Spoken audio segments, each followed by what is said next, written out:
Ладно, гуляйте. Спасибо. Всего доброго. Всего До доброго. свидания. До свидания. Здравствуйте. Я тоже известна. Ой, я это сейчас ребенку снег смахивала, рука мокрая. Ничего страшного. Здравствуйте. Я Катя. Очень приятно. А вы Сардана Владимировна. Я Сардана. А, вы Сардана? Я Хорошо, Сардана.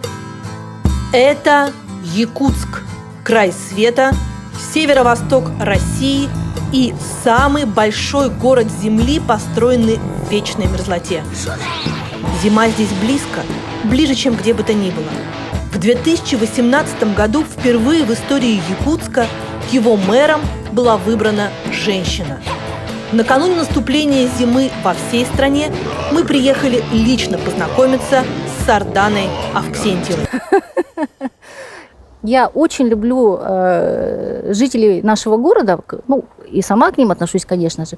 Это очень умные, думающие люди, они очень отличаются. Это наша родина, мы ее любим такой, какая она есть, мы другой жизни не знаем, и для нас кажется, что это нормально.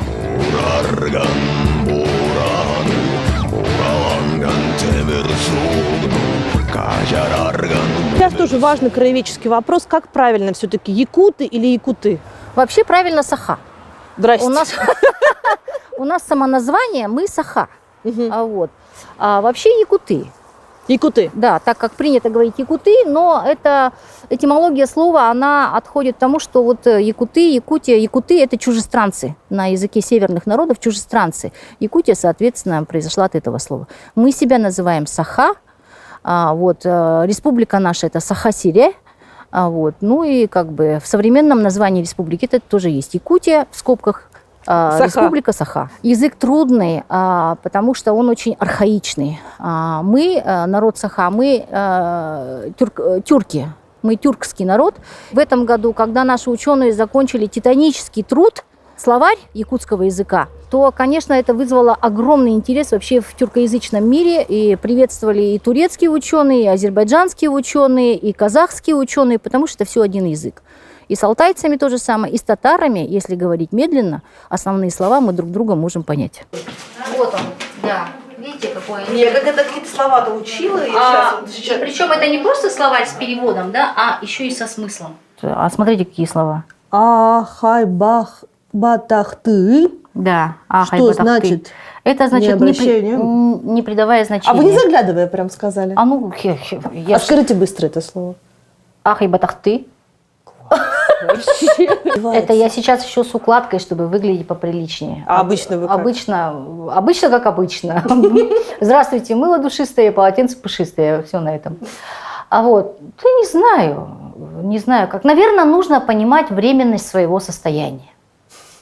Все-таки мне 50 лет, я через многое прошла, я понимаю, что нет ничего постоянного. Не надо держаться ни за какие должности, ни за какие стулья, потому что сегодня ты мэр, а послезавтра ты опять обычная горожанка. Это праздник Исых, я правильно понимаю? Исех, да. Исех. Что на этом празднике происходит? Это встреча лета, день летнего солнцестояния, когда все собирались и просили благословения у верхних божеств, напитывали себя солнечной энергией, благодарили матушку природу за то, что пережили зиму, это отдельное испытание, просили благодатного лета, чтобы можно было и припасы какие-то сделать, и сено накосить для коровенки, еще что-то такое. То есть вот какие-то такие вещи. Это был единственный праздник. Я всегда говорю, Якутск – это не оппозиция. Просто, как сказать-то, очень самостоятельные люди. Когда мы живем в таких условиях, когда наши предки жили в таких условиях, у нас генетически в характере самостоятельность, сплоченность, самостоятельность и как-то, какие-то собственные суждения. Да? Это в характере есть, ничего не сделаешь. Это климатические условия нас выковали такими особенными людьми. Ни великой зарплаты, ни каких-то там особенных благ и так далее на посту мэра нет. Есть идея и есть стремление что-то изменить. Не знаю, насколько хорошо все получится в конечном итоге, но сама идея. Я думаю, что как бы ни закончилась вот эта вся история, я думаю, что город Якутск уже никогда не будет прежним. Почему-то, когда я впервые зашла в Инстаграм, там была только еда. Видимо, я как-то там сформулировала... Вы теперь тоже еду постите? Потому что я подумала, что писать все время про помойки, собак и еще что-то не очень интересно. Надо что-то показывать людям, что им интересно. Мы по природе своей все любознательны. Всем хочется посмотреть, там, как живут, что едят. Почему нет? Если мы заявляем о какой-то беспрецедентной открытости, надо показать. Понятно, что все равно, надо честно признаться, что все равно ты все не знаешь. Вот, надо постоянно к кому-то обращаться, кого-то спрашивать. И я стараюсь к этому, во-первых, не привыкать с самого начала, потому что наступят те времена, когда я не буду мэром. Поэтому не надо впадать в какое-то такое состояние и сильно к этому привыкать. Ой, ну слушайте, у нас в стране можно, по-моему, пожизненно чем-нибудь руководить. Я вижу себя немножко иначе. Я оторвана практически от семейных дел, от жизни в своей семье, поэтому я, конечно, хотела бы когда-нибудь стать нормальной бабушкой. Вот, потому что когда тебя внуки не узнают, это ненормально. Что, не узнают, что Нет, ли? не узнают. Да ладно? Ну, тетя и тетя, что? Кошмар. Вы по скайпу с ними или как? Ну, как придется, конечно. И видео, и ваше видео тоже внучки покажут. Вот бабуля сидит. А муж что говорит? Вот ему огромное спасибо за поддержку и за понимание. Но он сам раньше работал в мэрии, поэтому он эту работу понимает. Решения мы принимали с ним вместе. И поэтому, конечно, здорово он меня поддерживает. Он говорит, ну ты должна сделать то, что ты должна сделать. Поэтому я без него бы не смогла. Сколько вам было лет? Мне было 42 года. Я подумала, что не встретила я принца. Здравствуй, старость одинокая. Когда влюбляешься в молодости, это какой-то легкий флер, это вот потеря вообще, как бы, ты становишься другим человеком, ты не понимаешь, если ты не слышишь, что тебе говорят, там, ничего не понимаешь, вот он самый распрекрасный. Зрелые чувства – это совершенно другое, но от этого химия даже сильнее. А головокружение все-таки бывает? Безусловно, это же эмоции. Это эмоции совершенно. Но головокружения, они бывают от каких-то очень, в моем случае, от каких-то очень маленьких вещей. Да? То есть вот он знает, что я люблю газированную воду. И в нашей машине, в кармашке с моей стороны, всегда стоит бутылочка с газированной водой. У меня просто дыхание вот просто. Он не забыл, он поставил мне бутылочку. Он встает раньше меня. И знает, что вот я когда спускаюсь, люблю одевать тапочки. И где бы я их ни бросила, или куда там собака не утащила, обязательно ставит Это забота. Это забота, это так ценно, это дороже всяких подарков, цветов и прочих вещей. То есть у меня еще и есть готовый пресс-релиз. Боже, не муж, а сказка. Кстати, вы не наврали, у вас действительно Тойота. Ну а как? Зачем врать? 48 лет, а ты ничего не достиг. Да? Как не достиг, да? Вот пойти по улице, вот я завидую строителям, да? Вот идешь по улице, этот дом построил я, да? И внуки такие, аплодисменты, круто, дедушка построил. Или вот ты, например, учитель и говоришь, вот этого вот человека выучила, воспитала я, это круто. Или ты врач и говоришь, вот я оперировал этого человека, я спас ему жизнь, условно, да? Вот. А я что сделала? Вот что я сделала такого, что я потом внукам своим расскажу, что я что-то там сделала, чего-то достигла. И потом муж заметил, что я начинаю дома задыхаться. То есть повязала... А он не задыхается, ему хорошо. Ему хорошо. Он такой человек очень сдержанный, и очень, спокойный, он очень такой, надежный, как скала. А я должна быть в движении. Угу. Вот. И должно быть много движения. И должно быть много задач. И желательно меняющиеся задачи, чтобы переключаться постоянно. Вот когда вот прям как горишь, как факел, прикольно. Должно быть высшее образование, не ниже магистратуры, со стажем работы столько-то и столько-то. Что из этого вы действительно сделали, став мэром? Новогодний корпоратив мы отменили, машины мы распродали, с определенной частью чиновников мы расстались, с подрядчиками сейчас у нас разговор более суровый. То я совершенно недоговороспособная такая тетенька в отрицалове, условно говоря. А другая часть говорит, что да, она конформистка, да, она там соглашатель, да, она... Поэтому, знаете, вот как бы тут вот действительно надо проходить как-то посередине. Всегда Иногда хочется, может быть, сказать что-то другое, поступить как-то иначе, но будет ли это полезно городу? Это вот, вы знаете, вот вы мама, вы понимаете, мама всегда в интересах детей, да? Поэтому я как глава должна поступать всегда в интересах города, а не так, как мне хотелось бы. То есть вы якутская мать? Надеюсь. Хотелось бы заботиться и любить свой город так, чтобы он чувствовал эту заботу. Хотелось бы.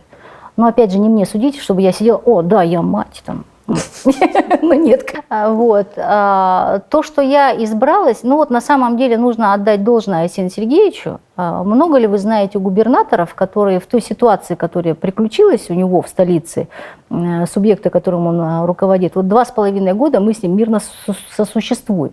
300 тысяч живет в Якутске? Уже 345 официально. Мы один из немногих городов Российской Федерации, который дает такие темпы прироста. За 10 лет 100 тысяч человек. Нападения на граждан Киргизии начались этим же вечером. Власти республики пригласили недовольных жителей Якутии на официальную встречу. Нужно понимать, что людей официально в Триумф пригласили. На этот митинг? На этот митинг официально, он не назывался митинг, он назывался встреча. В этом нет ничего криминального вообще. Их пригласили, они пришли. Просто очень много пришло.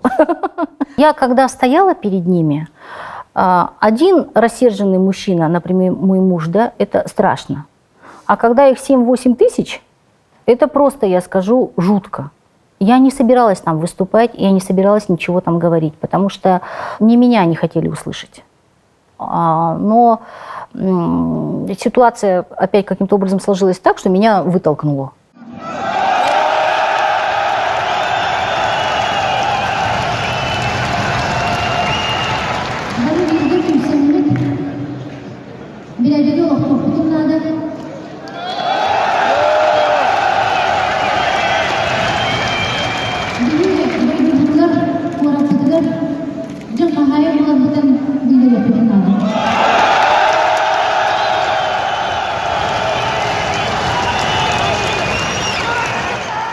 И тогда я сказала, что я кому-то из вас прихожусь как старшей сестрой, а кому-то из вас как будто младшая сестра. Послушайте меня, пожалуйста. Вот просто я вас прошу, как женщина прошу вас, что не надо допускать событий никаких негативных. И поэтому мы просто должны беречь друг друга и ни в коем случае не нарушать действующего законодательства. Ни в коем случае никаких правомерных поступков. И за эту ночь мы всю ночь не спали, потому что мониторили ситуацию, мало ли что, как. Вот. Я благодарна, очень благодарна людям, благодарна мужчинам, которые тогда спокойно разошлись по домам. В ту ночь ничего не было, все разошлись, разъехали. Когда проводили социологический опрос в один из последних, там, полгода назад, наверное, да, то жители города удовлетворены состоянием межнациональных отношений. Но тот же социологический опрос показывает, что жители в целом, без различия от национальности, были недовольны тем, как осуществляется там миграционная политика в отдельно взятом городе, например. Очень внимательно сканирую все настроения. Я этого не ощущаю, таких настроений нет. Но есть у вас ощущение оторванности от центра? Нет. Мы прям в гуще, нам кажется, что все... Ну, все-таки 7 часов разницы. Это только 7 часов разницы, но все-таки цифровизация республики, она очень серьезно прошла, интернетизация прежде всего. Поэтому информационно мы, может быть, даже... Вы же знаете, что такое IT в Якутии, читали, наверное. Не знаю, что этому способствует. Вот. Но нет, оторванности мы не чувствуем, конечно. Очень хороший план, например, сейчас озвучен. Да? До 1932 года газификация всех и вся за счет государства, да, изумительная. Изумительно. Это то, что нам нужно. Да ну ладно, не будьте пессимистами. Надо просто ходить, тропинки вытаптывать, просить, напоминать о себе. И все будет хорошо. Не сторонник всяких революций. Вот как историк, как мама. Ваши критики говорят о том, что пост главы города – это для вас временное место. Что дальше вы пойдете в Государственную Думу, вы переедете из Якутска, и ваши цели гораздо выше и амбициозней, чем город Якутск. Что вы на это скажете? У меня, я об этом неоднократно говорила, нет никаких политических амбиций абсолютно. Вот как бы это странно ни звучало, и как бы это ни звучало нелогично, нет никаких. Я понимаю, что вот как я была до выборов обычная горожанка, так и по окончании своего срока, сложения полномочий, я стану такой же обычной горожанкой. Когда ты понимаешь, что здесь у тебя мама, когда ты понимаешь, что здесь у тебя все родные, все друзья у тебя здесь, да, в конце концов, знакомые врачи с возрастом, это тоже важно, да, не знаю, мне кажется, что путешествовать, да, путешествовать я люблю, но жить, конечно, хотелось бы дома, и я надеюсь, что ничего не изменится. И вот там мои окна, там моя детская, где я выросла, это мой двор. По этим вот трубам я бегала здесь постоянно. И падало с них же, и по ним очень удобно передвигаться. Вон там моя школа стоит, видите, белая с зелененьким? Это мое. Класс. Мои трубы, мои гаражи, все как есть. А вы бандитка были в детстве? Нет, нет, просто очень активная была. Пионеры, комсомольцы, вот это все? Непременно. Но скорее людей удивляет, что я вообще еще и вижу. Я еще и крестиком вышила. Правда? Правда. Что вы вяжете? Давайте начнем с простого. Что я вяжу? Я, вы знаете, художник-баталист. Я вяжу какие-то очень большие вещи, потому что связать носок – это неинтересно. Вот, поэтому это получаются какие-то вот пледы, я их обычно дарю. Но зачем вы вяжете? Кому-то дарите? Дарю. Ну и потом, вы знаете, это как-то ведь, ну это медитация своего рода. Я тоже думала, что только это «Тамбовский волк тебе товарищ», да, но оказывается, они там еще родина неваляшек, он мне подарил эту, Да? он мне подарил эту неваляшку как символ несгибаемости, значит, и ну, просто из любой ситуации подниматься обратно, не сдаваться. Вот он мне подарил. Поэтому я даже не могу чего-то предположить. Что вы выберете, милосердие или справедливость? Скорее, справедливость, если говорить очень коротко. Свободу или безопасность? Свободу, Карьеру или любовь? любовь. Вам еще 2 года потерпеть. Ну, любовь со мной, поэтому надеюсь, что все будет хорошо. Мы с вами едем сейчас на Короленко, 25. Да, так уж совпало, что, значит, жители Короленко 25 сами, измученные за все эти годы, проживая в доме без документов, наконец-то их объект получил ввод в эксплуатацию. А вы здесь при чем? Но надеюсь, что я неким образом способствовала. В крайнем случае, они так, видимо, считают, потому что они меня пригласили. Мы выдали на прошлой неделе вашему дому разрешение на строительство. То самое, над которым мы работали 2 года. Вы знаете, что как только я вступила в должность в сентябре 2018 года, буквально через 2 недели я подписала с вашим застройщиком мировое соглашение. И сделала это только лишь в ваших интересах. Хотя на самом деле дом построен без разрешения на строительство, с нарушениями, о которых вы все знаете. Я, конечно, была очень удивлена, зачем эти салюты, зачем эти все. А будет салют? Да, они говорят, купили салют. Ты сдавал деньги на салют? Вот они сами собрали деньги на салют. Я же говорю, в Якутске такие люди, они сами решают. И потом просто вызывают мэра, иди сюда, значит, у нас будет салют. Но мне сказали, что разрешение на салют они получили, социальную дистанцию они будут там соблюдать, они очень хотят видеть, ну просто у людей радость. Они настолько устали. Несколько лет этих злосчастий. Сколько лет ждали? 4 года. 4 года. А что не ждали? Документы на дом, чтобы зарегистрировать собственность на квартиры, чтобы прописаться в них, попасть в детский сад по прописке, в школу. Вы представляете, квартира у вас есть, а документов на нее нет. Это уникальное событие, когда жильцы сами собираются и сами оценивают труд чиновников. Огромное еще раз спасибо всем. Спасибо большое. Большое спасибо.